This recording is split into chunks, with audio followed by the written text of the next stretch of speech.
Hello दोस्तों, मैं आपकी दोस्त निकी। पिछली मैथ की क्लास में जो मैम ने कराया, क्या आपको याद है? मैम ने कोण के बारे में बताया था। हाँ निकी, मैम ने बताया था कि किसी बहुभुज की दो भुजाओं के बीच की आकृति कोण होती है। और मैम ने 3 प्रकार के कोण भी बताए थे। कौन कौन से थे कोण, निकी? टॉम, सबसे पहले मैम ने समकोण के बारे में बताया था। जब कोण की दोनों भुजाएं एल आकार बना रही हों तो समकोण होता है। निकी, अगर हम एल को घुमा दें तो क्या समकोण रहेगा? घुमाने पर भी तो दोनों भुजाओं के बीच का कोण तो वही है। एक भुजा दूसरी भुजा पर बिल्कुल सीधी खड़ी है, तो वो समकोण ही होगा। जब कोण की भुजाएं एल की अपेक्षा पास आ जाती हैं तो न्यून कोण बनता है, और जब कोण की भुजाएं एल की अपेक्षा दूर जाती हैं तो अधिक कोण बनता है। मॉर्निंग बच्चों, तो टॉम और निकी की तरह आप सभी भी कोण के बारे में जान चुके हैं। समकोण, न्यून कोण और अधिक कोण को पहचानते हैं। तो आज हम उसका और अभ्यास करने जा रहे हैं घड़ी के माध्यम से। घड़ी की सुइयों के बीच में कैसा कोण बन रहा है वो हमें जानना है। समकोण से कम है या समकोण से ज्यादा है, उसको पता करने का हम अभ्यास करेंगे। और साथ ही साथ हमें समय भी बताना है कि क्या समय है घड़ी में उस वक्त।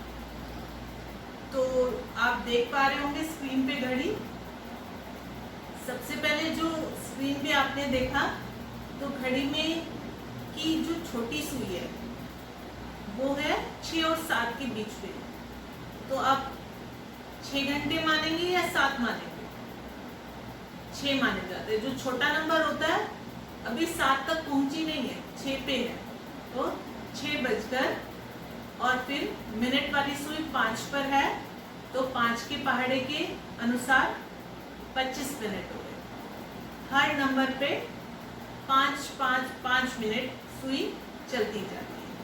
ये तो आप सभी को आता है। तो 6:25 हुई। अब हमें बताना है कि 6 और 5 के बीच में जो ये कोण है वो समकोण से कम है या समकोण से ज्यादा है। आपको इतना ही बताना है। कैसा कोण है ये?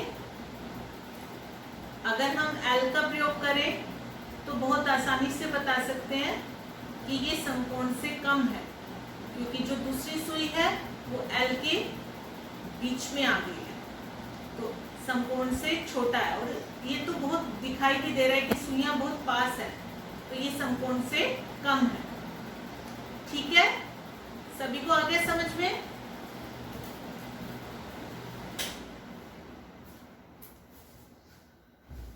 अब हम बात करते हैं दूसरे कोण की।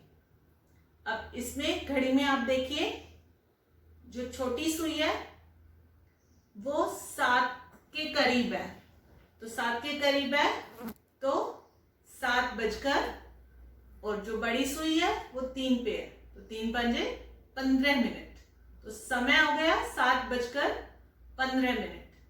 अब हमें ये बताना है कि कोण समकोण से कम है या ज्यादा है। अगर हम एल का प्रयोग करते हैं तो हम देख पा रहे हैं कि कोण की जो दूसरी भुजा है वो एल से बाहर जा रही है। तो एल से बाहर जा रही है मतलब ये समकोण से बड़ा हो गया। ठीक है, जब बाहर जाती है तो समकोण से बड़ा, और अगर एल के अंदर है तो समकोण से छोटा। तो ये समकोण से बड़ा हो गया। ठीक है, उसके बाद अगला देखिए। जो छोटी सुई है वो 7 और 8 के बीच में है, तो किस पे मानी जाएगी? 7 पे। ठीक है ना, छोटे नंबर पे लेते हैं। और जो बड़ी सुई है वो 10 पे है, तो आप देख पा सकते हैं कि मिनट हो गए 10 पंजे 50, 7:50। ठीक है, अब बताना है कि कोण समकोण से कम है या ज्यादा है। तो अगर हम एल का प्रयोग करें तो आप देख सकते हैं कि कोण समकोण से कम है।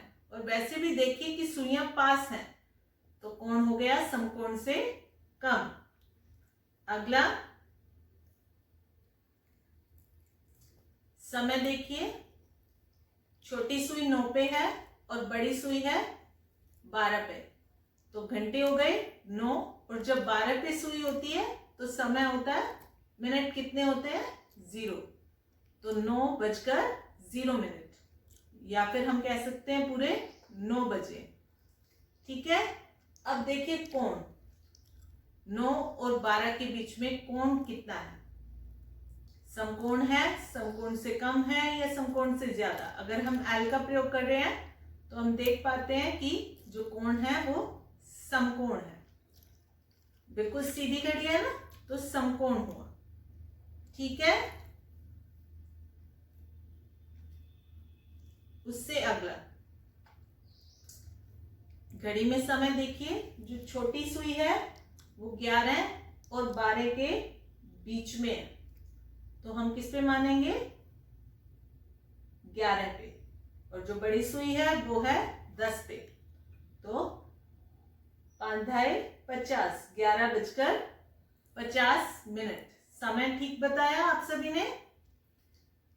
अब हमें बताना है कोण कैसा है, तो एल का प्रयोग करें तो हमें दिखाई दे रहा है कि जो भुजा है, दूसरी भुजा कोण की, वो एल के अंदर आ रही है, तो कोण समकोण से कम हो गया। तो समकोण से कम है। और वैसे भी हम देख के भी समझ सकते हैं कि कोण जो है वो समकोण से कम है। उससे अगला समय, छोटी सुई है 3 पे और बड़ी सुई है 12 पे, तो घंटे कितने हुए?